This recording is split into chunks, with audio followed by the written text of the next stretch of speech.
hari Minggu Advent pertama ya, di mana kita masuk ke dalam suasana menanti Natal.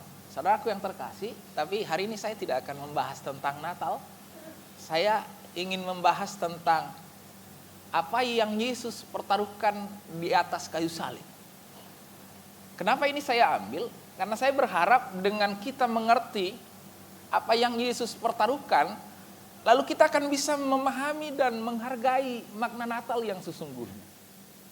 Karena ini adalah satu paket yang saling berkaitan, tidak akan ada kematian kalau tidak ada kelahiran, tidak ada kelahiran kalau dia tidak mati, juga tidak ada manfaatnya di dalam kehidupan kita. Jadi saudaraku yang terkasih dalam Kristus Yesus, coba langsung slide kedua. Nah, di sini ada satu situasi atau perjalanan kehidupan Yesus yang sudah sering kita dengarkan, di mana ketika ini dikatakan di situ, lalu pergilah Yesus keluar kota dan sebagaimana biasa ia menuju Bukit Zaitun. Murid-muridnya mengikuti dia. Ini adalah satu kebiasaan atau satu situasi yang Yesus selalu lakukan. Karena dikatakan di situ, lalu pergilah Yesus keluar kota dan sebagaimana biasa. Berarti Yesus itu sering melakukan ini bukan hanya satu kali. Dia sering melakukan ini, dia naik ke atas bukit. Ngapain dia di sana? Ya. Kalau sekarang mungkin pendeta-pendeta atau jemaat-jemaat lebih banyak berdoa, masuk ke dalam kamar ditutup, tujuannya agar apa?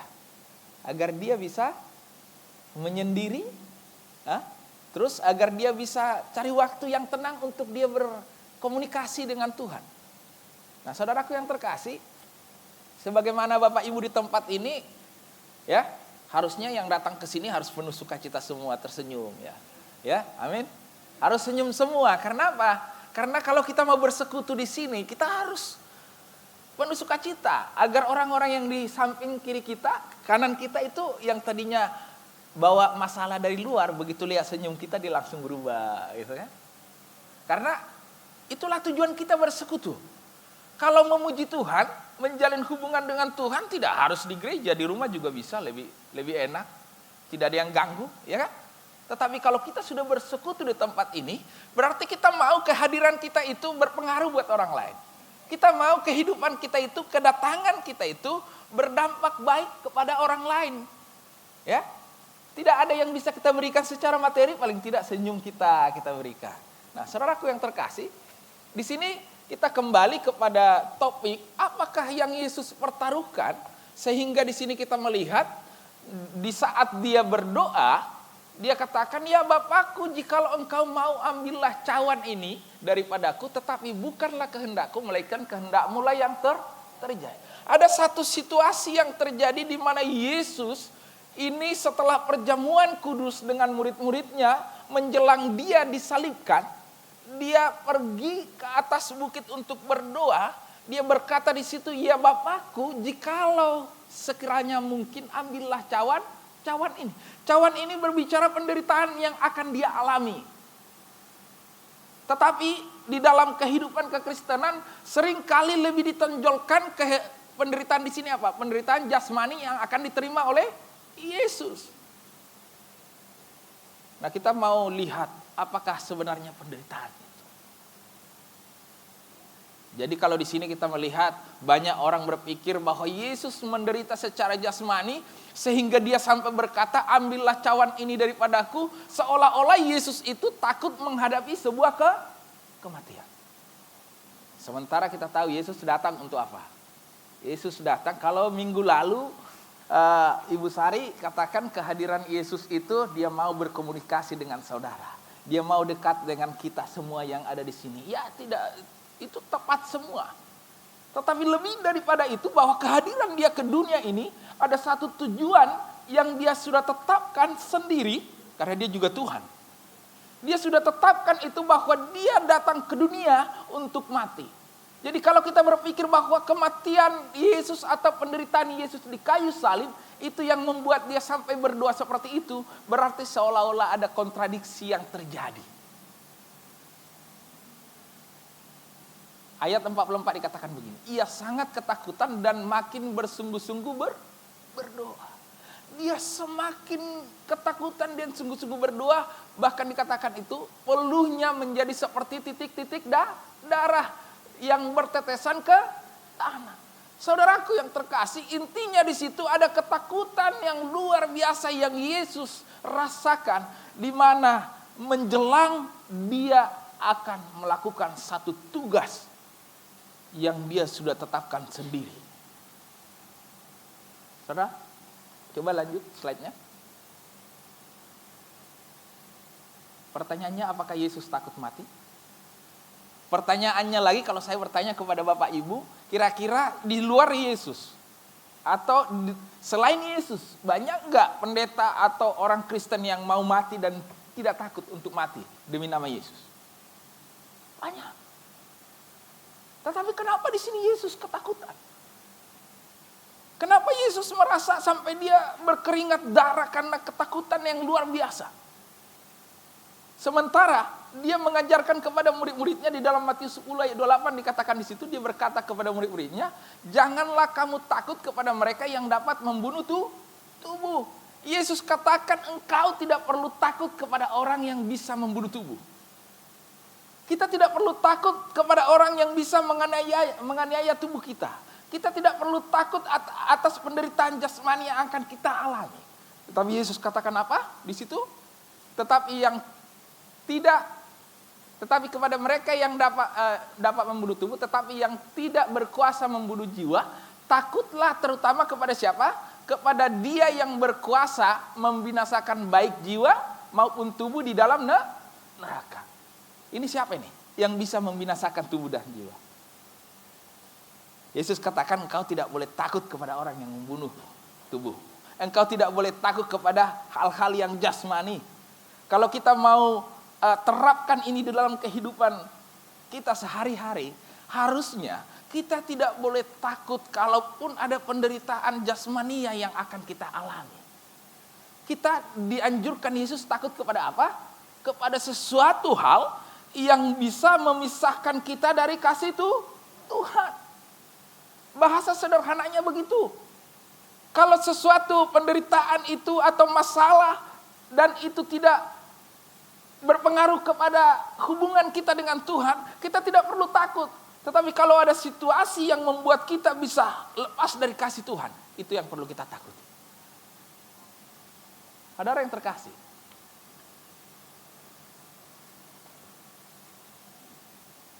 dikatakan di situ Yesus takut. Itu jelas.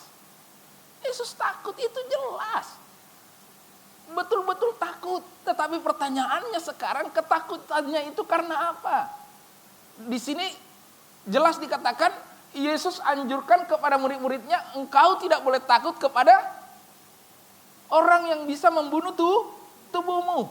Engkau tidak perlu takut kepada penderitaan jasmani. Berarti kira-kira Yesus ketakutan? Apakah karena dia akan disiksa di atas kayu salib?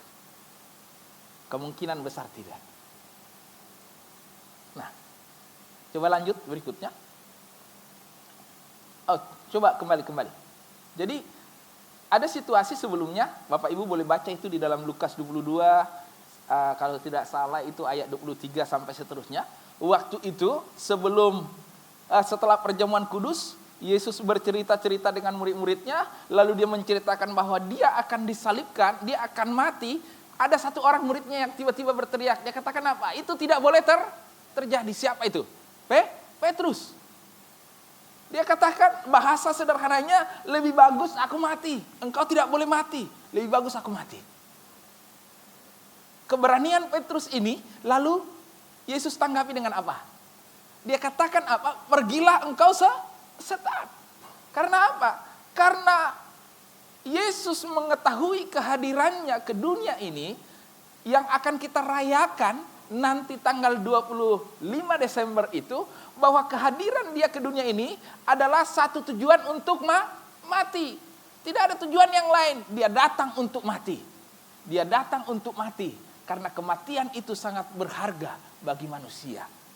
Lalu ketika seorang Petrus mengatakan, enggak boleh itu terjadi. Nah, ini saya pikir nih jangan-jangan ini Petrus ini orang Batak kali ini atau orang Ambon. Biasanya begitu kan? Oh, langsung bilang jangan, tidak boleh, biarkan saya mati duluan. Tetapi begitu datang pencobaan itu dia bilang apa? Aku bukan dari antara mereka. Intinya bukan di situ. Yang jelas ketika tersirat di pikiran Petrus ingin mengubah rencana keselamatan yang Tuhan Yesus sudah rencanakan itu, yang Tuhan sudah rencanakan itu, maka dia katakan, pergilah engkau setan. Karena apa? Hanya setanlah yang tahu pada waktu itu kehadiran Yesus itu adalah untuk menyelamatkan dunia. Saudara yang terkasih, coba kita bayangkan Yesus yang sebagai Tuhan, lalu lahir di kandang domba, lalu dia besar menjadi anak tukang kayu. Kalau kita Filipi 2 mengatakan begini, engkau tidak menjadikan kesetaraan kealahanmu itu, ketuhananmu itu menjadi satu milik yang harus dipertahankan. Tetapi engkau mengambil rupa sebagai seorang hamba. Hanya untuk apa? Hanya untuk kasih. Coba kita berpikir di dalam kita, bertindak mulai dari Januari sampai kepada Desember sekarang ini. Yang seorang istri berpikir, yang seorang suami berpikir, seorang anak berpikir. Kira-kira kalau kita jadi seorang istri, pernah nggak kita coba berpikir, kita sekali saja meninggalkan status keistrian kita itu untuk menyenangkan suami? Atau sebaliknya, kita meninggalkan status kesuamian kita itu untuk merendahkan diri seperti seorang istri demi satu wujud kasih, sehingga kasih itu terjadi dalam rumah tangga kita. Atau pernahkah kita terpikir sekali saja seorang ayah, dia merendahkan diri, dia tidak memposisikan dirinya sebagai kepala rumah tangga, dia datang bermain dengan anak-anaknya, dia melupakan bahwa dia adalah orang tua, tetapi dia ikut bermain dengan anaknya hanya untuk menyenangkan anaknya. Kalau Yesus yang adalah Tuhan, dia tidak mempertahankan ketuhanannya, lalu dia mengambil rupa seorang hamba hanya agar apa? Agar saudara dan saya bisa menjalin satu hubungan kasih tanpa terpisahkan dengan kuasa apapun. Tapi seringkali banyak orang-orang Kristen yang mengakunya sudah mengenal kasih Kristus, dia tetap mempertahankan egonya.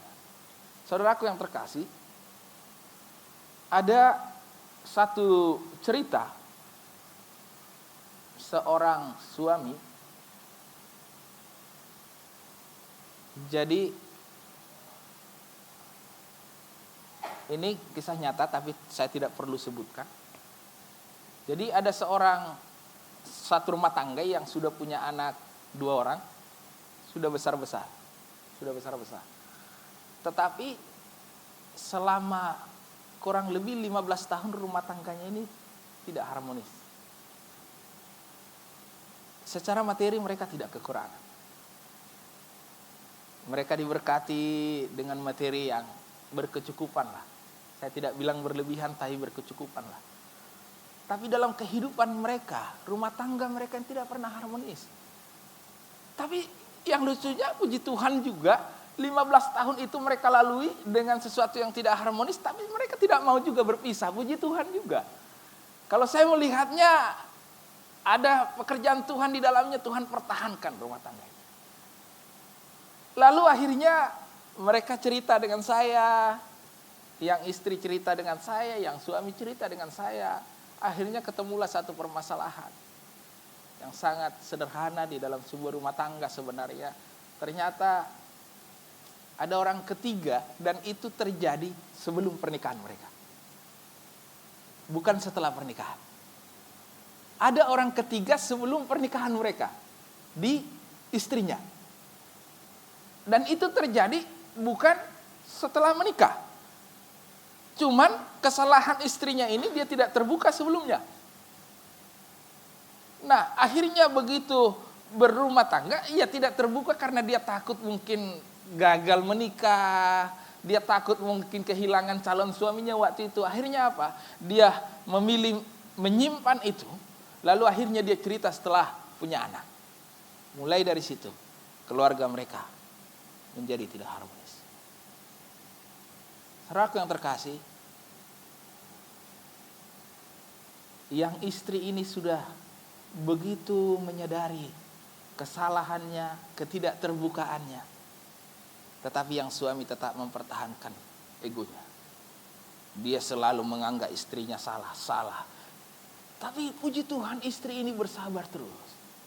Lalu suatu ketika dia ngobrol dengan saya, suaminya ini, saya katakan begini, kalian sudah menikah berapa tahun? 15 tahun mereka menikah. Dan dia tidak merasakan kebahagiaan sama sekali. Saya bilang, saya memang seorang pendeta. Tetapi saya mau katakan satu hal kepada kamu, saya bilang. Kalau kau menganggap kebahagiaan itu ada di luar sana, tinggalkan anak dan istri.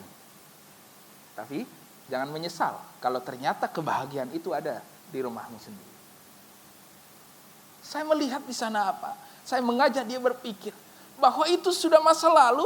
Engkau harus merubah pola pikirmu, bahwa engkau harus merubah seolah-olah dia tidak dihargai selama ini. Engkau harus berubah.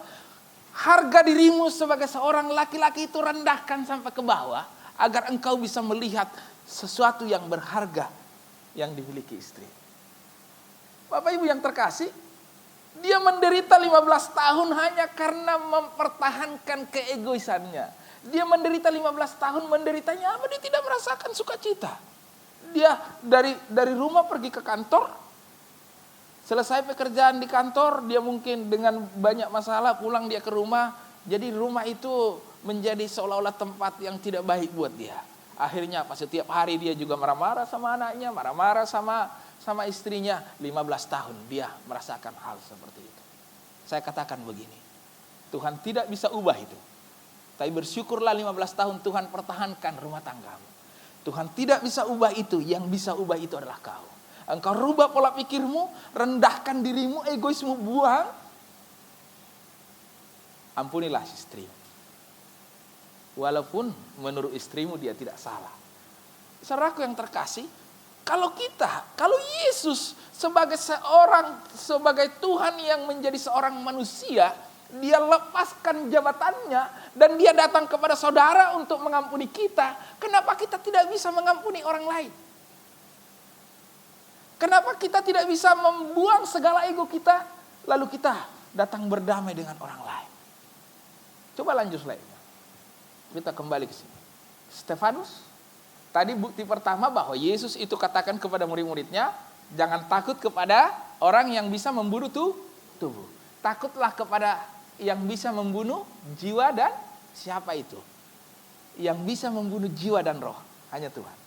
Bahkan setan pun tidak bisa membunuh jiwa dan roh. Berarti Yesus katakan sebenarnya, engkau tidak perlu takut kepada orang lain. Tapi takutlah kepada Tuhan. Karena dialah yang bisa membunuh jiwa dan roh. Saudaraku yang terkasih, itu bukti pertama bahwa sebenarnya ketakutan Yesus itu bukan karena penderitaan jasmani. Stefanus, dalam Kisah Para Rasul 7 ayat 57, maka berteriak-teriaklah mereka dan sambil menutup telinga serentak menyerbu dia. Mereka menyeret dia. Dia ini di sini Stefanus. Stefanus ini adalah orang yang pertama sekali mati martir di dalam sejarah Alkitab setelah Yesus. Nah, mereka menyeret dia keluar kota lalu melemparinya, dan saksi-saksi meletakkan jubah mereka di depan kaki seorang muda yang bernama Saulus. Sedang mereka melemparinya, Stefanus berdoa, katanya, ya Tuhan Yesus, terimalah rohku. Sambil berlutut ia berseru dengan suara nyaring, Tuhan, janganlah tangguhkan dosa ini kepada mereka. Dan dengan perkataan itu meninggallah ia. Saudaraku yang terkasih, kalau kita renungkan tentang ayat ini, bagaimana seseorang yang sedang dianiaya, dilempari dengan batu, digebukin sampai dia berdarah-darah, bahkan itu juga yang merenggut nyawanya, mampu berkata, Tuhan, jangan tanggungkan dosa ini kepada. Kalau saya yang tulis Kisah Para Rasul ini, mungkin saya tambahkan, saya yakin Stefanus, dia tidak menitikkan air mata waktu mengatakan ini. Dia tersenyum. Karena apa? Banyak sekali kita melihat di saat-saat hari kematian seseorang, ya, kita sering saksikan, kalau hamba-hamba Tuhan itu sering saksikan juga di saat-saat terakhir orang mau meninggal. Kebanyakan orang yang meninggal di dalam Yesus, waktu menghadapi kematiannya, dia tersenyum. Karena sepertinya, kalau kita bisa gambarkan, dia melihat satu terang yang datang menghampirinya. Lalu dia tersenyum karena apa? Terang itu begitu luar biasa. Terang itu sepertinya bisa mengubah semua ketakutan. Terang itu sepertinya bisa menghilangkan rasa sakit. Terang itu seolah-olah bisa membuat apa yang menjadi penderitaan itu berubah menjadi satu sukacita. Dan itulah yang dialami oleh Stefanus. Saya yakin secara fisik dia menangis. Saya yakin waktu dia digebukin dia ada rasa sakit. Tetapi sinar kemuliaan Tuhan itu membuat segala penderitaan itu menjadi hilang. Jadi kalau Stefanus bisa tersenyum menghadapi kematian, bagaimana mungkin Yesus, seorang guru, seorang Tuhan yang mengajar mereka, takut menghadapi kematian karena jasmani? Berarti kesimpulannya, ada hal yang lebih dalam dari itu yang membuat Yesus ketakutan. Ada hal yang lebih dalam yang membuat dia menjadi berkeringat darah. Ada hal yang membuat dia ketakutan luar biasa. Itu pasti sesuatu hal yang tidak masuk akal. Sehingga itu membuat dia merasa ketakutan. Coba kita lanjut lagi. Nah, Yesus mengalami kematian rohani. Nah ya, ini istilah saya. Tetapi ini juga ada dituliskan di dalam Alkitab. Yang Yesus korbankan bukanlah kematian jasmani saja. Kalau hanya kematian jasmani, nah sekarang dikatakan di situ upah dosa adalah kematian jasmani dan rohani. Upah dosa adalah maut. Ya, itu dituliskan oleh kitab Roma. Upah dosa adalah maut. Maut ini kalau kita tafsirkan hanya kematian jasmani, saya nanti umur 60 atau 65 tahun, kalau Tuhan berkehendak 70 tahun atau 75, setelah itu mati. Kalau upah dosa hanya kematian jasmani saya, berarti saya tidak punya utang dong ya. Ya. Kita semua tidak akan punya utang, kenapa? Kita akan mengalami kematian.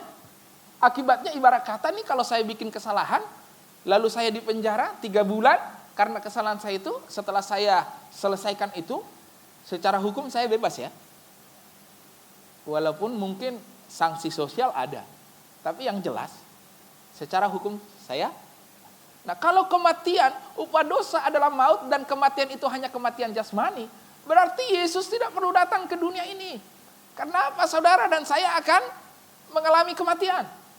Saudara dan saya akan melewati kematian itu, berarti utang lunas. Nah, di sini dikatakan upah dosa adalah kematian jasmani dan rohani, bukan hanya salah satu di antaranya jika dia harus menebus roh kita. Tapi kematian di sini bukan berbicara seperti kita melihat manusia mati tidak bernapas lagi, karena roh itu tidak bisa mati. Sekarang, waktu Adam berdosa, dikatakan pada hari engkau memakannya, engkau mati enggak Adam? Enggak. Kematian apa yang dia alami saat itu?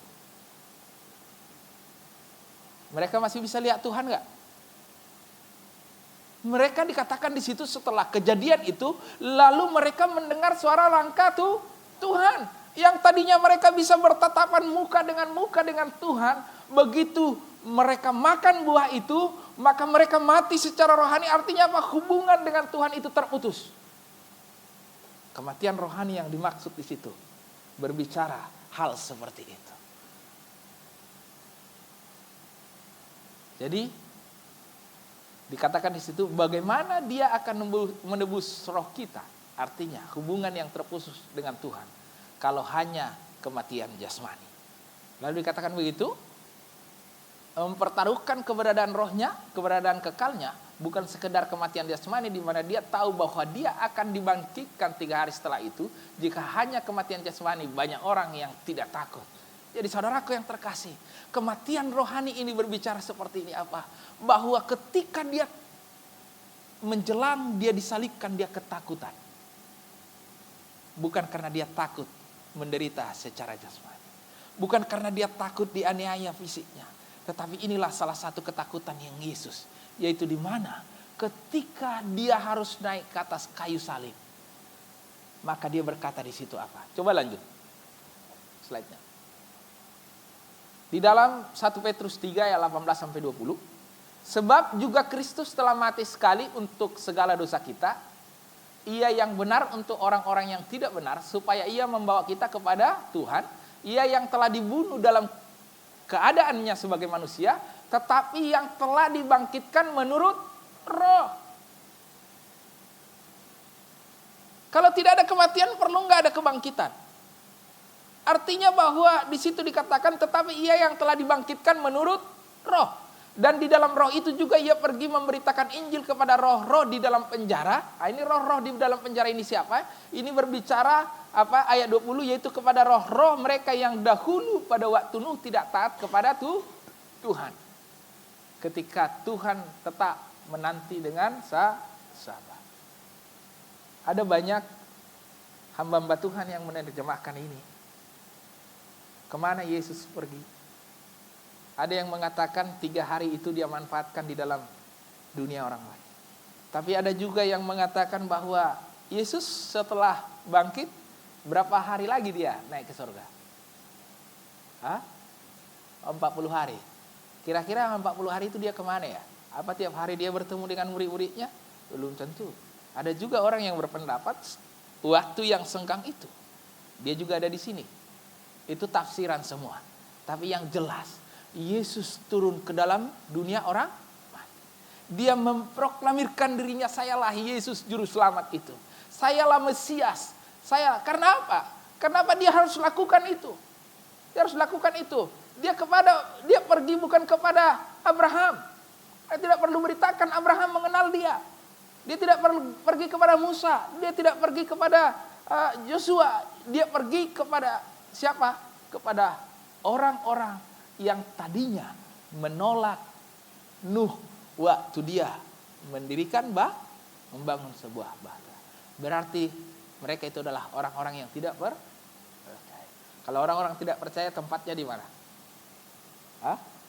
Orang-orang tidak percaya tempatnya di surga atau di mana? Jadi ada kemungkinan besar Yesus turun ke neraka. Bayangkan. Neraka itu tempat orang apa? Bukan tempat orang berdosa sebenarnya. Neraka itu tempat siapa? Orang berdosa. Neraka diciptakan untuk siapa? Iblis, bukan tempat orang berdosa. Tuhan luar biasa kalau dia ciptakan neraka untuk orang berdosa. Karena apa? Tuhan tidak menginginkan satu orang pun binasa. Dia mau semua diselamatkan. Jadi dia itu ciptakan neraka untuk setan, untuk iblis, untuk malaikat yang berkhianat. Dia ciptakan itu. Saudaraku yang terkasih, jadi ketika ada orang masuk ke neraka itu kemauan siapa? Kemauan pribadinya. Di dalam dunia alam roh tidak perlu materai, ya, tidak perlu materai. Saya pernah juga ngobrol-ngobrol dengan seorang mantan paranormal yang sudah jadi pendeta. Saya bilang, jadi begini, kalau di dalam dunia alam roh, kalau kita mau mengikut setan, tidak perlu butuh materai. Artinya apa? Begitu kita ucapkan dan kita lakukan apa perintahnya, secara otomatis kita terikat dengan dia. Jadi tidak perlu butuh materai. Artinya apa? Kalau setiap hari kita mempercayai hal-hal seperti ini dan kita lakukan hal-hal yang dianjurkan oleh setan, tanpa kita sadari pelan-pelan kita menjadi pengikut setan. Bukan karena Tuhan kirim kita ke sana. Nah, saudaraku yang terkasih, Petrus ini menggambarkan bahwa ketakutan Tuhan Yesus itu bukan karena dia takut disisa fisiknya. Dia bukan karena takut dia dimahkotai duri, tetapi dia takut apa? Karena dia harus terpisah dengan rohnya. Coba lanjut slide-nya. Nah, dalam Roma 8 ini lanjut saja. Ini sudah selesai. Lanjut lagi. Nah, Yesus menjadi kutuk artinya berpisah dengan Bapa. Dalam 2 Korintus 5 ayat 21, dia yang tidak mengenal dosa telah dibuatnya menjadi dosa karena kita, supaya di dalam dia kita dibenarkan oleh Tuhan. Yesus tidak pernah melakukan dosa. Yesus tidak pernah melakukan dosa, tetapi dia harus dibuatnya berdosa. Nah, Galatia 3 ayat 13, Kristus telah menebus kita dari kutuk hukum Taurat dengan jalan menjadi kutuk karena kita. Sebab ada tertulis, terkutuklah orang yang digantung pada kayu salib. Saudaraku yang terkasih, waktu saya baru belajar firman Tuhan, saya itu masuk sekolah pendeta itu tidak seperti orang pada umumnya, mungkin masuk sekolah Alkitab dulu kan begitu kan. Lalu atau mereka aktif di gereja pelayanan, lalu akhirnya disuruh sekolah pendeta. Kalau saya tidak. Dari Lafotuak saya langsung berangkat sekolah pendeta. Dari Lafotuak, ya. Begitu saya putuskan, Tuhan saya mau melayani Engkau.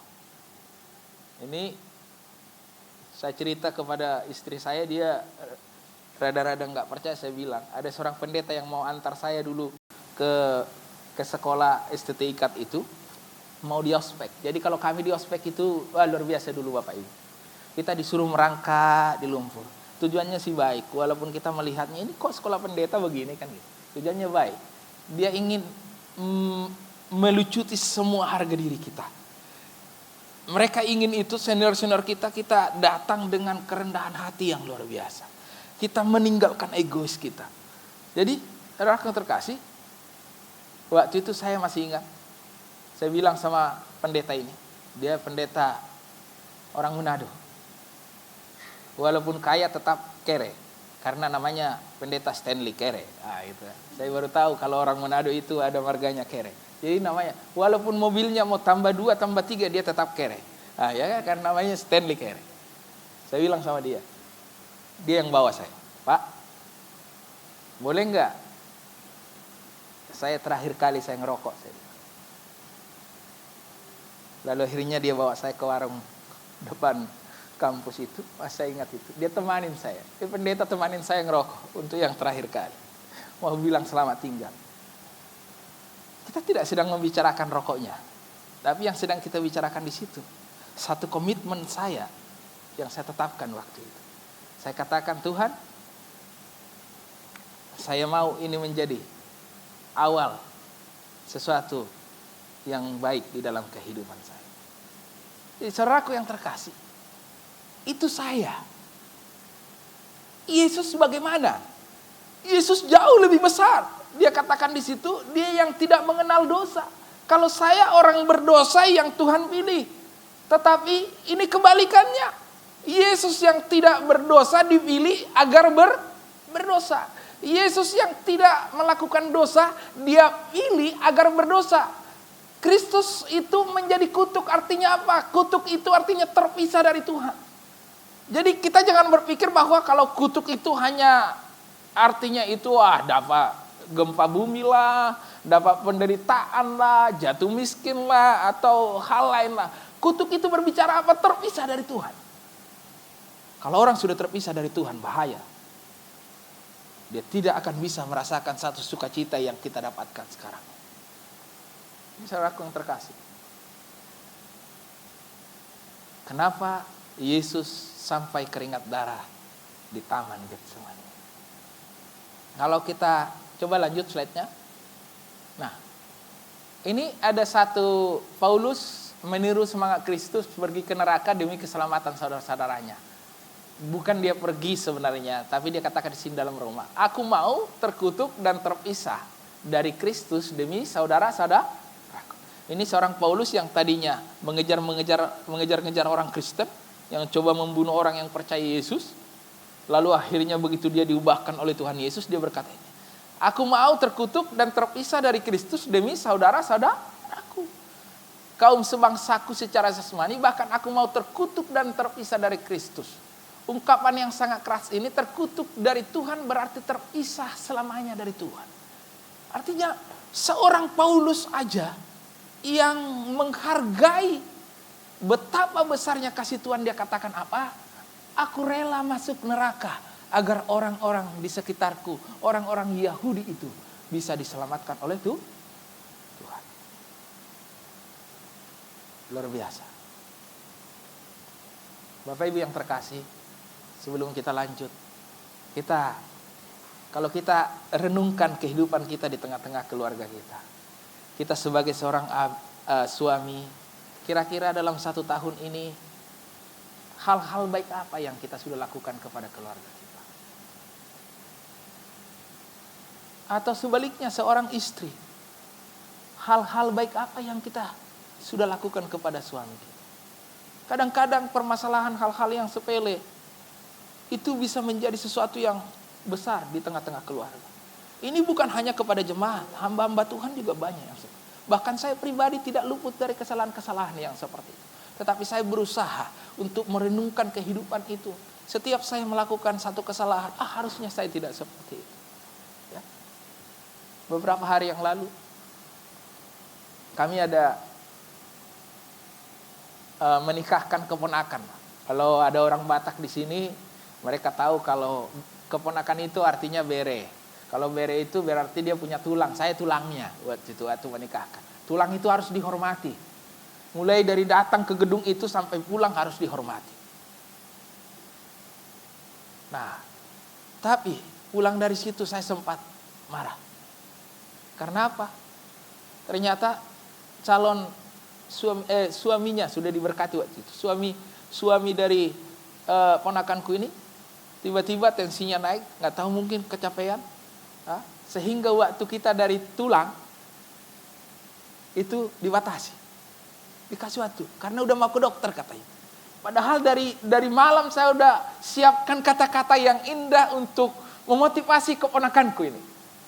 Karena keponakanku ini kebetulan waktu saya SMA, mereka kecil-kecil, saya yang rawat mereka, bawa mereka sekolah minggu, bawa mereka, mandiin mereka. Nah, di saat menikah saya ingin memberikan sesuatu motivasi yang, tetapi karena situasi itu semua menjadi serba buru-buru. Bahkan abang saya yang paling besar tidak sempat ngomong. Hanya kita kasih ulos dalam adat Batak, lalu kita pulang. Sampai di rumah pun saya merasa jengkel hatinya. Ini kok nggak dihargai, ini tulang kan begitu kan? Kok nggak dihargai? Padahal udah siapkan kata-kata untuk memberkati, bahkan saya pengen berdoa untuk mereka. Seolah-olah tidak dihargai. Jengkel, marah. Tapi besoknya saya bahkan menyesali diri saya sendiri. Bodoh sekali saya. Harusnya kalau itu satu pengorbanan dari saya untuk keponakan saya. Daripada kami tulang paksakan kehendak, kami tulangnya ada 4, tambah yang itu yang tulang kandung, tambah yang lain. Kalau satu-satu ngomong, sampai akhirnya apa yang terjadi? Tensinya makin naik, nggak jadi dibawa ke dokter, terjadi sesuatu. Saudaraku yang terkasih, kadang-kadang kita berjuang, tetap mempertahankan keegoisan kita, seolah-olah kita orang yang paling benar di dunia. Tapi tanggal 1 Desember ini, Advent pertama, kita menanti Natal ini, kita mau introspeksi. Kalau Yesus saja di dalam Filipi 2 dikatakan, dia meninggalkan kesetaraannya sebagai Tuhan, lalu dia menjadi seorang hamba. Berarti kita sebagai bapak, sebagai istri, sebagai suami, kalau memang kita perlu harus tinggalkan itu, kesetaraan atau kepemimpinan atau apa status kita itu, demi menjaga satu harmonisasi keluarga agar bisa tertawa. Lakukanlah itu. Lakukan. Karena apa? Waktu seperti air mengalir di tepi aliran sungai. Waktu tidak akan pernah kembali. Aliran sungai juga itu tidak akan pernah kembali. Sekalipun Bapak lihat di sungai itu, Bapak Ibu lihat air sungai itu tetap mengalir. Tetapi air yang mengalir itu bukan itu yang Bapak lihat detik sebelumnya. Saudaraku, sudah berlalu 2019 ini 11 bulan. Kita tidak perlu menyesali, tapi ada hal yang perlu kita perbaiki, Karena apa? Saya selalu katakan begini, kalau ada orang udah kesana kemari bantu orang lain, mengasihi orang lain, tapi suami dan istrinya atau anaknya tidak dikasihi, itu saya lebih melihat itu sebagai seorang pembohong besar. Karena apa? Praktek kasih itu dia akan mulai daripada lingkungan yang terkecil. Kalau dia mengasihi orang lain tetapi istrinya tidak dikasihi, itu dia pembohong besar. Perlu didoakan. Kalau tumpang tangan, kalau nggak mempan tumpang tangan, langsung tumpang kaki aja, bawa pendeta yang ke situ untuk tumpang kaki. Saudaraku yang terkasih, karena apa? Praktek kasih itu kita harus mulai daripada lingkungan yang bagaimana mungkin contohnya. Ini kalau Mbak Nuka ini teman kuliahku ini, ya, kami sama-sama sekolah teologi ya kan.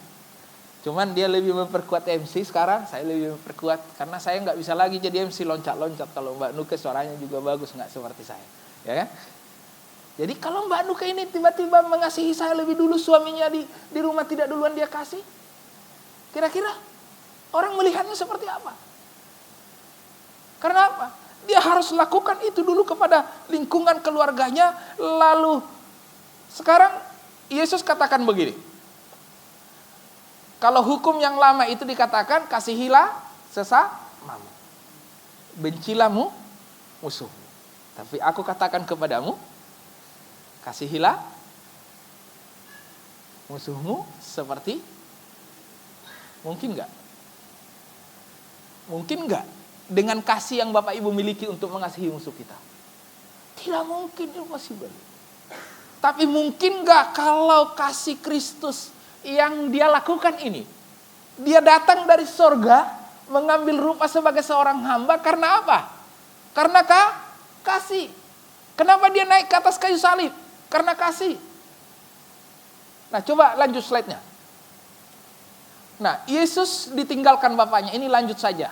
Ini lanjut saya. Ada terus lanjut, lagi, karena waktunya nanti terlalu lama. Ini. Saudaraku yang terkasih, saya sore hari ini mau kasih 2 makna. Kenapa Yesus harus mati di kayu salib? Yang pertama, Yesus itu harus membuktikan keadilannya sebagai Tuhan. Nah, di sini akibat dosa adalah maut, upah dosa adalah kematian. Jadi untuk menghapuskan dosa manusia harus ada yang mati. Nah, saudaraku yang terkasih, kira-kira Tuhan itu kan maha kuasa. Bisa enggak dia hapuskan dosa manusia tanpa kematian? Bisa enggak? Dengan kemampuannya bisa enggak? Bisa. Tapi kalau itu dia lakukan, Tuhan adil enggak? Enggak. Karena apa? Sebelumnya dia udah katakan bahwa pada hari engkau memakannya, engkau akan mati. Bahkan ayat-ayat yang seterusnya dikatakan sampai kepada Roma dikatakan upah dosa ialah maut. Berarti kalau Tuhan Yesus dengan kemampuannya menghapuskan dosa saudara dengan saya, berarti Tuhan itu tidak adil.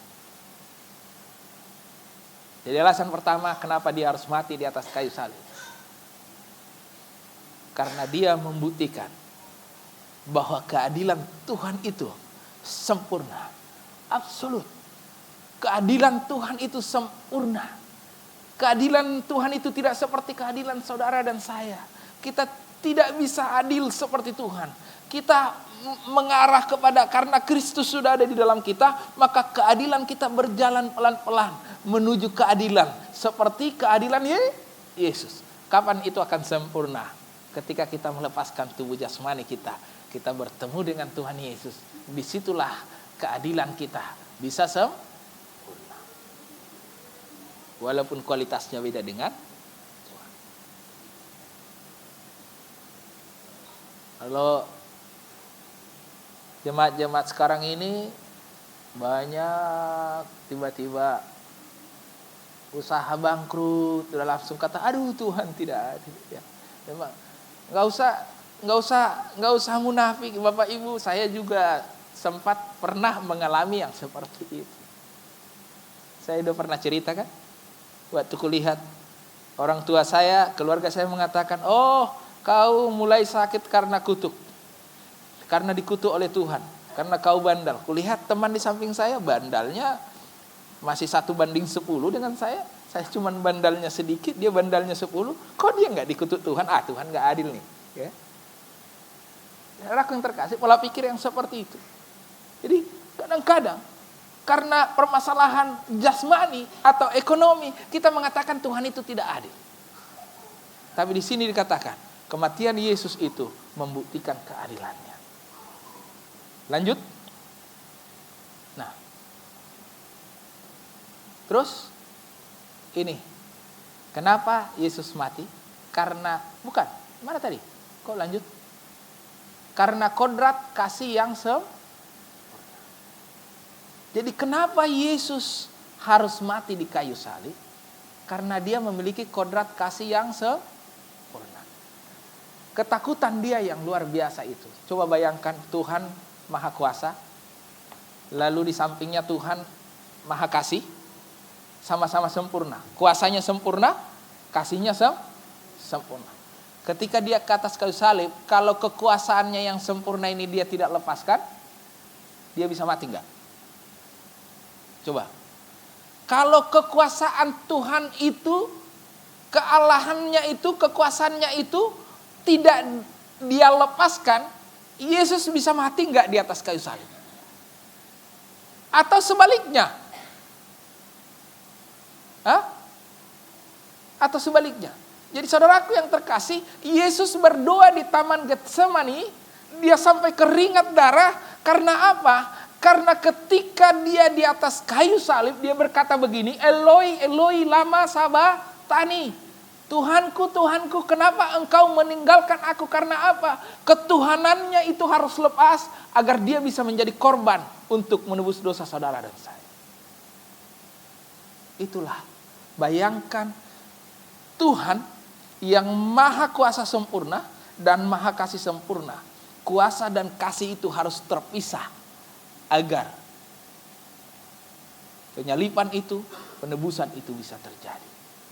Ini tidak masuk akal. Saya berputar-putar merenungkan ini gimana ceritanya. Engkau yang adalah Tuhan tetapi harus mati. Secara jasmani, secara roh. Tadi dalam 1 Petrus dikatakan bahwa engkau dibangkitkan menurut roh. Artinya apa? Kematian Yesus itu bukan hanya jasmani tetapi juga rohani. Saya tidak bisa pikirkan dan saya tidak bisa jelaskan dengan otak saya.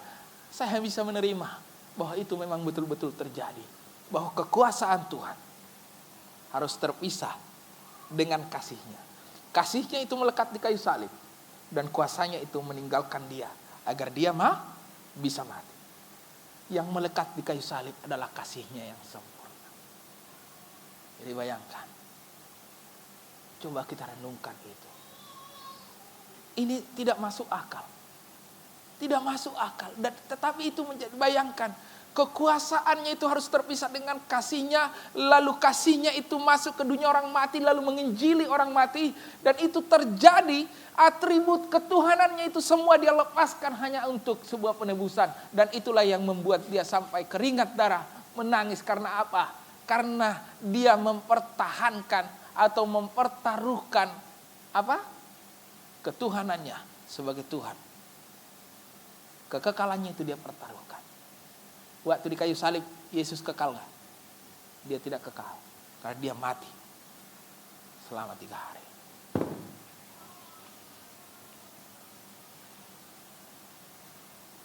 Artinya, dia harus melepaskan semua. Dan yang tinggal hanya kasih. Segala yang dimiliki oleh Tuhan Yesus. Segala yang dimiliki oleh Tuhan Yesus. Itu dia tanggalkan semuanya. Yang tinggal hanya kasih agar terjadi penebusan itu di kayu salib. Dan itulah yang membuat dia berkata, Eloi, Eloi, lama sabachthani. Dia berkata, Tuhanku, Tuhanku, mengapa engkau meninggalkan aku? Karena apa? Karena tubuh dia tidak pernah melakukan dosa. Tubuh dia tidak pernah mengenal dosa. Tubuh dia tidak pernah berbuat dosa. Tetapi menjadi berdosa. Karena saat itulah seluruh dosa manusia ditimpakan kepada dirinya. Jadi Bapak Ibu yang terkasih dalam nama Tuhan Yesus Kristus.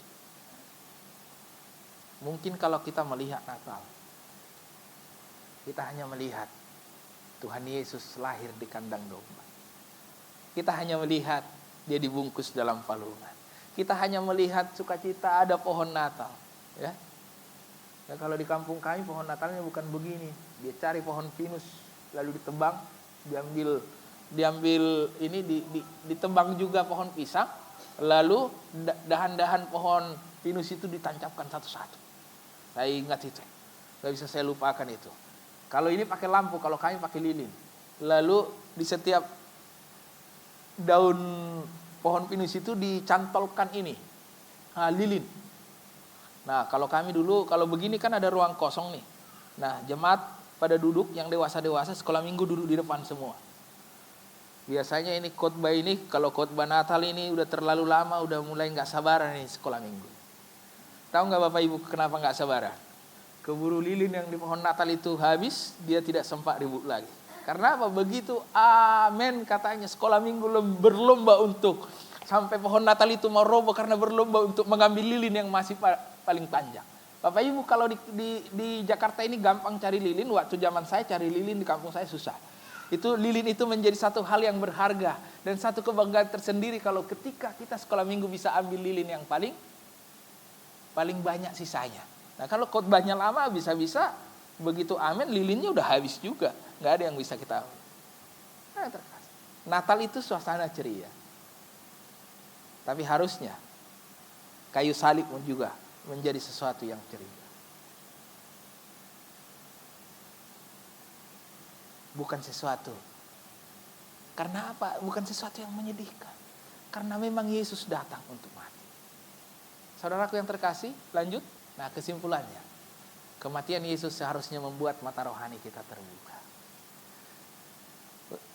Melihat bahwa dosa adalah satu masalah yang sangat serius sampai-sampai Tuhan sendiri harus turun tangan agar kita dapat terlepas dari belenggunya. Seberapa seriuskah Anda memandang dosa itu dalam kehidupan Anda? Apakah upaya yang Anda lakukan untuk mengatasinya? Saudaraku yang terkasih, hari ini saya mau berpesan. Kalau Tuhan Yesus mau tinggalkan atributnya, kalau Tuhan Yesus mau tinggalkan ketuhanannya, kalau Tuhan Yesus mau melepaskan semua kekuasaannya, dia hanya tinggalkan satu. Apa yang ditinggalkan? Kasih. Kekuasaannya, bahkan kekudusannya juga. Ya, kalau dia kekudusannya dipertahankan, dosa bisa masuk gak? Bisa. Maha kuasanya dia tinggalkan juga. Segala yang dia miliki dia tinggalkan, yang tinggal hanya agar apa? Agar saudara dan saya berdamai dengan Tuhan. Pesannya buat hari ini. Kalau atribut kita, keegoisan kita, kesombongan kita bisa tinggalkan agar kita bisa berdamai dengan orang-orang yang dekat. Praktekkan dengan orang-orang yang dekat dengan saudara. Praktekkan dengan keluarga, praktekkan dengan saudara-saudara. Jangan langsung melangkah lebih jauh, ya. Jangan melangkah lebih jauh. Praktekkan itu dalam kehidupan rumah tangga, di kehidupan keluarga kita. Tinggalkan atribut kita ini. Apalagi dari kami orang Sumatera Utara, orang Batak, itu egoisnya tinggi sekali. Laki-laki itu katanya kalau udah pegang sendok goreng masak ada wanita di depan itu, katanya nggak sopan katanya. Masa laki-laki yang masak ada wanita katanya. Tapi kalau suami-suami bisa lakukan itu untuk menyenangkan istri, lakukan itu. Lakukan itu. Emang kelihatannya kaku, awal-awal kaku. Tetapi kalau itu sering Anda lakukan dan melihat senyum istri Anda yang tadinya belum peksoden, tapi begitu lakukan itu makin peksoden, ya kan? Kayak zaman dulu katakan senyum peksoden katanya. Yang tadinya wajahnya masih kurang cantik, begitu sering Anda lakukan itu dia semakin cantik. Yang senang siapa? Suami kan? Bukan orang lain. Saudara yang terkasih, begitu sebaliknya. Biasanya istri-istri katakan apa? Wah, kata firman Tuhan kan, yang cari nafkah siapa? Suami kan? Iya. Biarpun suami udah banting tulang, udah pulang jam 11 malam, tetapi tidak cukup uangnya. Istri diam aja. Tidak mau bantu suaminya cari uang. Tapi pengennya enak aja. Itu kan menurut firman Tuhan katanya. Padahal cuma sekali Tuhan katakan seperti itu. Dan dia tidak katakan istri tidak boleh bantu. Dia hanya katakan kepada Adam, engkau akan bersusah payah mencari. Nah, dia tidak katakan, oh istri nggak boleh bantu. Tidak, dia katakan begitu. Dia tidak katakan, oh istri kalau lagi suami cari duit nggak boleh dibantu oleh istri. Nggak ada dia katakan seperti itu. Dia bahkan katakan wanita itu menjadi apa? Tapi kadang-kadang karena keegoisan kita mempertahankan itu. Sehingga apa? Keluarga itu menjadi kurang harmonis. Saudaraku, kalau suami bisa lakukan merendahkan diri kepada istrinya, istri pun boleh menghilangkan tradisi-tradisi yang tidak baik itu. Nah, kalau selama ini suami-suami dan bapak-bapak tidak mau bermain dengan anak-anaknya yang masih kecil, ya kan? Karena anak saya masih kecil, saya sering diganggu oleh anak saya. Istri saya suka marah-marah. Kan saya hobinya mencatur. Nah, saya hobi mencatur, jadi kalau anak buah saya ada satu, pedagang kami, es krim itu ada satu yang jago catur. Jadi kalau kami udah ketemu, pas saya lagi gak ada kegiatan, ayo main catur katanya. Jadi kadang-kadang tanpa saya sadari, anak saya datang ajak ngomong saya gak lihat. Istri saya suka marah-marah sama saya. Karena kau kalau udah megang catur, anakmu mau ngajak main aja gak boleh katanya. Itu tanpa kita sadari. Tapi saya melihat itu menjadi hal yang positif dari istri saya. Saya berusaha untuk menghilangkan hal seperti itu. Jadi kadang-kadang kalau sekarang, walaupun saya lagi mencatur, saya berusaha mendengar, siapa tahu anak saya panggil saya gitu. Jadi, saudaraku yang terkasih, mari kita bikin suasana keluarga itu menjadi, kalau toh juga dengan kehadiran Yesus, dengan kehadiran Natal itu tidak ada dampaknya untuk keluarga kita, lebih bagus kita ikut agama yang lain yang bisa membuat kita bersuka cita. Ini memang gak pantas dikatakan oleh pendeta. Tapi kalau memang di kekristenan itu tidak ada sukacita, lebih bagus kita ikut yang lain. Tapi saya pribadi sudah rasakan, karena Yesus, maka ada sukacita di dalam kehidupan saya. Ciptakan itu, tidak ada kata-kata terlambat. Tidak ada kata-kata terlambat buat kita membangun satu hubungan yang lebih baik. Rekonsiliasi. Yesus datang membawa satu rekonsiliasi, agar kita berdamai dengan Tuhan. Agar kita berdamai dengan diri kita berdamai dengan sesama, dan terutama jadikan bulan Desember ini kita akan merayakan banyak Natal. Mungkin ada yang 2 kali, ada yang 3 kali, ada yang 10 kali. Ya, kalau pendeta bisa sampai 20-30 kali ikut acara Natal. Tapi kalau makna Natal itu kita tidak mengerti sama sekali, maka tidak ada gunanya buat kita. Pohon Natal ini hanya sebagai simbol. Terus apalagi pernak-pernik Natal ini menjadi simbol. Yang perlu kita maknai apa? Kehadiran Yesus di dalam kehidupan kita. Kalau dia Natal datang sebagai manusia, maka kematian Yesus membuat dia melekat dengan kehidupan saudara. Waktu murid-muridnya Yesus masih terpisah ngobrol dengan dia. Kalau sekarang Yesus ada di mana? Ada di hati kita. Lebih enak mana? Orang Yahudi atau orang Kristen di Indonesia? Orang Yahudi mereka, Yesus itu dulu murid-murid Tuhan Yesus ngobrol, jalan bersama ya. Tapi sekarang Yesus tidak ada di tempat lain. Yesus ada di dalam hati saudara dengan saya. Mana lebih bersyukur? Kita lebih bersyukur. Jadi saudaraku yang terkasih, teladanilah Yesus, tinggalkan segala keegoisan, kesombongan. Mari kita berdamai dengan diri kita, berdamai dengan suami kita, berdamai dengan istri kita, berdamai dengan anak kita, berdamai dengan siapa saja. Kasih itu susah diterapkan kalau yang kalian lakukan itu adalah kasih yang kalian miliki. Jangan pakai kasih yang lain, tapi pakailah kasih agape. Kasih agape itu sudah ada nggak di dalam diri saudara? Sudah ada. Sudah ada. Minta hikmat dari Tuhan bagaimana caranya untuk menggunakan itu di dalam kehidupan sehari-hari. Amin. Kita bersatu dalam doa. Terima kasih Bapa di dalam surga. Kami bersyukur Tuhan kalau hari ini